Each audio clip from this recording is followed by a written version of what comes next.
The Pentagon now confirming the deaths of 3 U.S. soldiers in eastern Afghanistan coming at the hands of a so-called green-on-blue attack, which means a friendly Afghan soldier turned his weapon on our troops.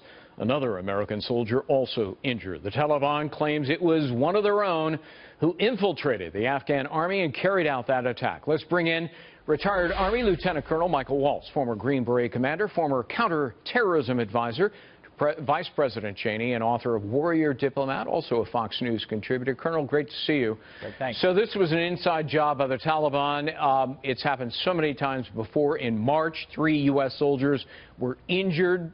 Same thing. Right. How do we put a stop to this? Can it be stopped?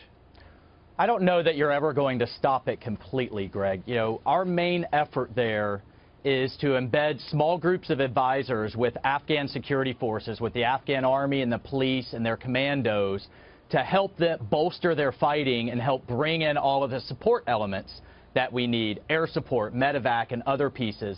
So this tactic is one of the most effective things that the Taliban can do in terms of trying to turn us against each other, the coalition advisors, the American advisors, and our Afghan army counterparts, because it sows distrust, it drives wedges, and we have to be careful that we don't overreact and kind of play into the Taliban's hands.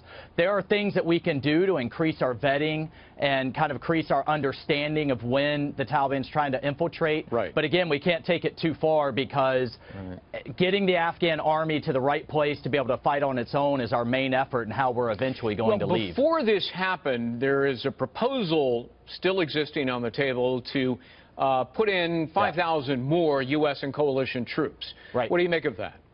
Well, I think that's the right thing to do. The general on the ground has asked for it.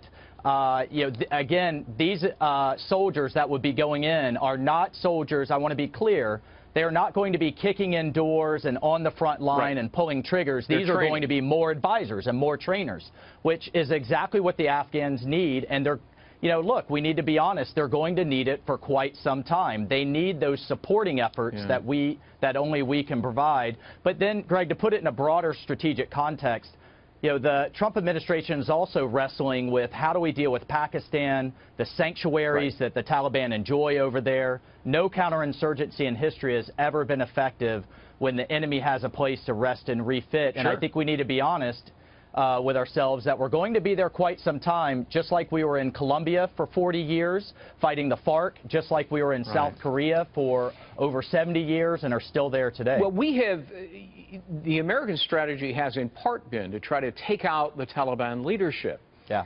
Decapitating the leadership has not, it seems, forced the Taliban to the negotiating table. Right. Why is that, and will taking out their leadership ever work, because they seem to be able to replace them with no problem? Well, keep in mind, and a lot of people I think question this, we have to keep the Taliban on their back foot, and that means keeping their leadership awake at night, whether a bomb is going to come through their window, just to be candid. Because if the Taliban take over Afghanistan again, you betcha that Al-Qaeda and ISIS are going to be in their wake. And once they have control of territory in Afghanistan, they're going to be plotting against the United States. To the specific tactic of targeting their leadership, look, their leadership enjoys sanctuary in the western parts of Pakistan. Right. That's one of the reasons that we haven't really been able to get at them. And we have to do that in the short term. What we need to do in the longer term is get the Afghan government to a better place so that it can support its populace, and then also even a broader strategy that counters Islamic extremism and reduces these groups' ability to recruit. It's somewhat analogous to what we did against communism. You know, why can't communist terrorist groups recruit anymore? Well, because their ideology lacks credibility. And so there's the kind of the short term and then the long term.